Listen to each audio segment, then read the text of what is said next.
Bonjour, je vais vous présenter une analyse concernant l'exploitation de la lumière naturelle et du vent dans le cadre de notre projet, c'est-à-dire une solution architecturale qui vise à réduire l'empreinte carbone du bâtiment tout en optimisant son efficacité énergétique. Pour évaluer cette stratégie, nous avons analysé deux critères principaux, la réduction des besoins en éclairage artificiel et en climatisation. Ces éléments se traduisent par une diminution directe des émissions de CO2 liées à l'usage des appareils électriques.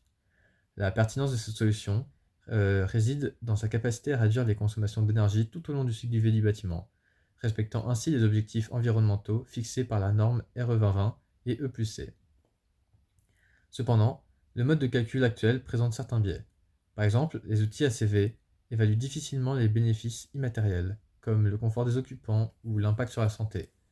De plus, les gains énergétiques dépendent fortement de la conception architecturale initiale et des conditions locales, ce qui limite la standardisation de ces résultats. Un objectif complémentaire intéressant serait d'étudier l'impact de ces solutions sur la qualité de vie des occupants. Par exemple, mesurer les effets de la lumière naturelle sur le bien-être ou sur la productivité, ce qui est souvent négligé dans les outils ACV actuels. Cela permettrait une vision plus holistique du projet. En conclusion, exploiter la lumière et le vent est une approche pertinente pour réduire l'empreinte carbone du bâtiment.